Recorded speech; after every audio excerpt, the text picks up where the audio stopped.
ನಮಸ್ಕಾರ ಸ್ನೇಹಿತರೆ, ಈ ದಿನದ ವಿಶೇಷ ಮಾಹಿತಿ ಏನು ಅಂತ ತಿಳಿಯೋಣ ಬನ್ನಿ. ಪ್ಯಾನ್ ಕಾರ್ಡ್ನ ಹೊಸ ಬದಲಾವಣೆ ಅಂದರೆ ಪ್ಯಾನ್ ಕಾರ್ಡ್ ನಿಯಮಗಳಲ್ಲಿ ಒಂದಷ್ಟು ಬದಲಾವಣೆಯನ್ನು ತರಲಾಗಿದೆ. ಏಪ್ರಿಲ್ 1ರಿಂದ ಹೊಸ ರೂಲ್ಸ್ನ ಜಾರಿ ಮಾಡಲಾಗಿದೆ. ಹಾಗಿದ್ರೆ ಏನೆಲ್ಲ ಬದಲಾವಣೆ ಇದೆ ನೋಡೋಣ ಬನ್ನಿ.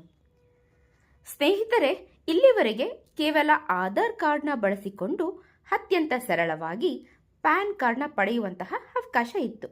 ಆದರೆ ಈ ಸುಲಭವಾದ ಪ್ರಕ್ರಿಯೆಗೆ ಮಾರ್ಚ್ 31, 2026 ಕೊನೆಯ ದಿನಾಂಕ ಆಗಿದ್ದು, ಏಪ್ರಿಲ್ 1ರಿಂದ ಹೊಸ ನಿಯಮಗಳು ಜಾರಿಗೆ ಬರಲಿವೆ. ಈ ಹೊಸ ಬದಲಾವಣೆ ಪ್ರಕಾರ ಇನ್ಮುಂದೆ ಹೊಸ ಪ್ಯಾನ್ ಕಾರ್ಡ್ನ ಅರ್ಜಿ ಸಲ್ಲಿಸುವಾಗ ಕೇವಲ ಆಧಾರ್ ಕಾರ್ಡ್ನ ನೀಡಿದ್ರೆ ಸಾಕಾಗೋದಿಲ್ಲ. ವಿಶೇಷವಾಗಿ ಅರ್ಜಿದಾರರ ಜನ್ಮ ದಿನಾಂಕದ ದೃಢೀಕರಣಕ್ಕಾಗಿ ಆಧಾರ್ ಕಾರ್ಡ್ ಅದೊಂದನ್ನು ಏಕೈಕ ದಾಖಲೆಯಾಗಿ ಪರಿಗಣಿಸೋದಕ್ಕೆ ಆಗೋದಿಲ್ಲ. ಇದರಿಂದಾಗಿ ಅರ್ಜಿ ಸಲ್ಲಿಕೆ ಪ್ರಕ್ರಿಯೆ ಈಗಿನಷ್ಟು ಸುಲಭ ಇರೋದಿಲ್ಲ. ಇನ್ನೂ ಹೆಚ್ಚಿನ ದಾಖಲೆಗಳು ಅಂದರೆ ಡಾಕ್ಯುಮೆಂಟ್ಸ್ನ ಅವಶ್ಯಕತೆ ಇರುತ್ತೆ. ಅಲ್ಲದೆ ಏಪ್ರಿಲ್ 1ರಿಂದ ಪ್ಯಾನ್ ಕಾರ್ಡ್ನಲ್ಲಿ ಹೆಸರಿಗೆ ಸಂಬಂಧಿಸಿದಂತೆ ಹೊಸ ಮಾರ್ಗಸೂಚಿಗಳು ಅನ್ವಯಾಗಲಿದೆ. ಹಳೆ ಮಾದರಿಯ ಅರ್ಜಿ ನಮೂನೆಗಳನ್ನು ಇಲಾಖೆ ಸ್ವೀಕಾರ ಮಾಡೋದಿಲ್ಲ. ಹಾಗೆ ಶೀಘ್ರದಲ್ಲೇ ಹೊಸ ಫಾರ್ಮ್ಗಳನ್ನು ಪರಿಚಯ ಮಾಡಲಿದೆ. ಆದ್ದರಿಂದ ಸಾರ್ವಜನಿಕರು ಯಾವುದೇ ಒಂದು ಗೊಂದಲ ಇಲ್ಲದೆ ಪ್ಯಾನ್ ಕಾರ್ಡ್ನ ಮಾರ್ಚ್ 31ರ ಒಳಗಾಗಿ ಹೀಗಿರುವಂತಹ ಸರಳ ವ್ಯವಸ್ಥೆಯನ್ನು ಸದುಪಯೋಗ ಪಡೆದುಕೊಂಡು ನೀವು ಪ್ಯಾನ್ ಕಾರ್ಡ್ನ ಮಾಡಿಸ್ಕೊಳ್ಳೋದು ಉತ್ತಮ ಅಂತ ಹೇಳ್ತಾ ಇದ್ದೀನಿ.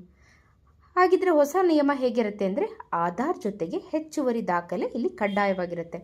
ಅಂದರೆ 1 ಏಪ್ರಿಲ್ 2026ರಿಂದ ಡೇಟ್ ಆಫ್ ಬರ್ತ್ನ ಪ್ರೂಫ್ಗಾಗಿ ಆಧಾರ್ ಹೊರತುಪಡಿಸಿ ಇತರ ಅಧಿಕೃತ ದಾಖಲೆಗಳನ್ನು ಸಲ್ಲಿಸೋದು ಕಡ್ಡಾಯವಾಗಿದೆ.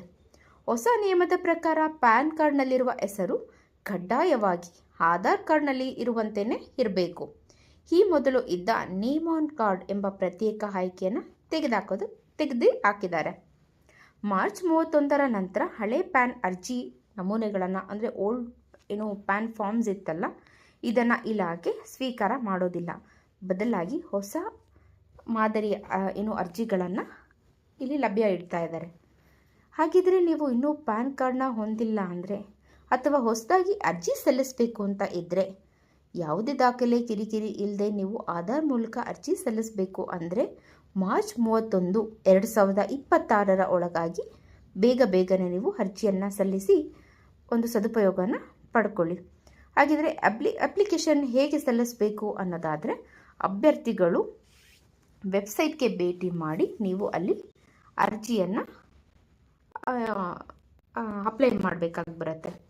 ಹಾಗಿದ್ರೆ ಬೇಕಾಗಿರುವಂತಹ ದಾಖಲೆಗಳನ್ನು ನೀವು ತಗೊಂಡು ನಿಮ್ಮ ಹತ್ತಿರದ ಆಫ್ಲೈನಲ್ಲಿ ನೀವು ಮಾಡಬೇಕಂದ್ರೆ ಬೇಕಾಗಿರುವಂತಹ ದಾಖಲೆಗಳನ್ನ ತಗೊಂಡು ನಿಮ್ಮ ಹತ್ತಿರದ ಗ್ರಾಮ 1, ಕರ್ನಾಟಕ 1 ಅಥವಾ ಕಾಮನ್ ಸರ್ವಿಸ್ ಸೆಂಟರ್ ಕೇಂದ್ರಗಳಿಗೆ ಭೇಟಿ ಮಾಡಿ ಫಾರಂ 49A ಭರ್ತಿ ಮಾಡಿ ನೀವು ಅರ್ಜಿಯನ್ನು ಸಲ್ಲಿಸಬೇಕಾಗಿ ಬರುತ್ತೆ.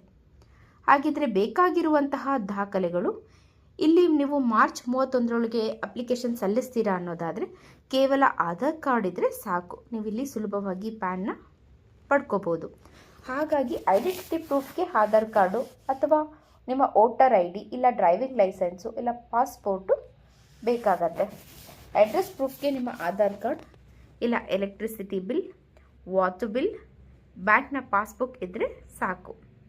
ಜನ್ಮ ದಿನಾಂಕದ ಪುರಾವೆಗೆ ಡೇಟ್ ಆಫ್ ಬರ್ತ್ ಪ್ರೂಫ್ಗೆ ನಿಮ್ಮ SSLCಯ ಮಾರ್ಕ್ಸ್ ಕಾರ್ಡ್, ಬರ್ತ್ ಸರ್ಟಿಫಿಕೇಟ್ ಅಥವಾ ಆಧಾರ್ ಕಾರ್ಡ್. ನೀವು ನೀಡಿದ ಮಾಹಿತಿಯಂತೆ ಏಪ್ರಿಲ್ 1, 2021ರಿಂದ ಜನ್ಮ ದಿನಾಂಕದ ಪುರಾವೆಗೆ ಆಧಾರ್ ಹೊರತುಪಡಿಸಿ ಇತರ ದಾಖಲೆಗಳು ಕಡ್ಡಾಯವಾಗಲಿದೆ. ಪ್ಯಾನ್ ಕಾರ್ಡ್ ಏನಕ್ಕೆ ಮುಖ್ಯ ಅಂದರೆ ಪ್ಯಾನ್ ಕಾರ್ಡ್ ಕೇವಲ ಒಂದು ಗುರುತಿನ ಚೀಟಿ ಆಗಿರೋದಿಲ್ಲ. ಇದು ನೀವು ಹಣಕಾಸು ವ್ಯವಹಾರ ಮಾಡ್ತೀರಲ್ಲ, ಇದಕ್ಕೆ ಅತಿ ಮುಖ್ಯವಾದಂತಹ ದಾಖಲೆ ಆಗಿರುತ್ತೆ. ಇಲ್ಲಿ ನೀವು ITRನ ITR ಸಲ್ಲಿಸಬೇಕು ಅಂತ ಆದರೆ ITR ಸಲ್ಲಿಸಬೇಕಂತ ಅಂದರೆ ಪ್ಯಾನ್ ಕಾರ್ಡ್ ಕಡ್ಡಾಯವಾಗಿ ಬೇಕಾಗತ್ತೆ. ಯಾವುದೇ ಬ್ಯಾಂಕ್ನಲ್ಲಿ ನೀವು ಸೇವಿಂಗ್ಸ್ ಅಕೌಂಟ್ ಅಥವಾ ಕರೆಂಟ್ ಅಕೌಂಟ್ನ ಓಪನ್ ಮಾಡಬೇಕು ಅಂದರೆ ಪ್ಯಾನ್ ಕಾರ್ಡ್ ಕಡ್ಡಾಯವಾಗಿ ಬೇಕು. ಮತ್ತು 50,000ಕ್ಕಿಂತ ಹೆಚ್ಚಿನ ನಗದನ್ನ ನೀವು ಜಮೆ ಮಾಡಬೇಕು ಅಥವಾ ವ್ಯವಹಾರ ಮಾಡಬೇಕು ಅಂದರೆ ಪ್ಯಾನ್ ಕಾರ್ಡ್ ಕಡ್ಡಾಯವಾಗಿ ಬೇಕಾಗತ್ತೆ. ಆಸ್ತಿ ಮತ್ತು ವಾಹನ ಖರೀದಿದಾರರು ಅಂದರೆ ಸ್ಥಿರ ಆಸ್ತಿ ಅಥವಾ 4 ಚಕ್ರದ ವಾಹನಗಳನ್ನು ಖರೀದಿಸುವಾಗಲೂ ಕೂಡ ಪ್ಯಾನ್ ಕಾರ್ಡ್ನ ಅಗತ್ಯ ಇರುತ್ತೆ. ಶೇರ್ ಮಾರ್ಕೆಟ್, ಮ್ಯೂಚುವಲ್ ಫಂಡ್ ಮತ್ತು ಫಿಕ್ಸ್ಡ್ ಡೆಪಾಸಿಟ್ ಮಾಡಲು ಪ್ಯಾನ್ ಕಾರ್ಡ್ ಬೇಕೇ ಬೇಕು. ಹಾಗೆ TDS ಕ್ಲೈಮ್ ಮಾಡ್ಕೊಬೇಕು ಅಂದರೆ ಈಗಾಗಲೇ ಕಡಿತಗೊಳಿಸಿದಂತಹ ಹೆಚ್ಚಿನ ತೆರಿಗೆಯನ್ನು ನೀವು ರೀಫಂಡ್ ಮಾಡ್ಕೊಬೇಕು ಅಂದರೆ ಕೂಡ ನಿಮಗೆ ಪ್ಯಾನ್ ಕಾರ್ಡ್ ಕಡ್ಡಾಯವಾಗಿ ಬೇಕು. ಹಾಗಿದ್ದರೆ ಸ್ನೇಹಿತರೆ, ಯಾರೆಲ್ಲ ನೀವು ಇನ್ನೂ ಪ್ಯಾನ್ ಕಾರ್ಡ್ಗೆ ಅಪ್ಲೈ ಮಾಡಿಲ್ಲ, ಬೇಗ ಅಪ್ಲೈ ಮಾಡಿ ಹೊಸ ಪ್ಯಾನ್ ಕಾರ್ಡ್ನ ಪಡ್ಕೊಳ್ಳಿ ಅಂತ ಹೇಳ್ತೀನಿ.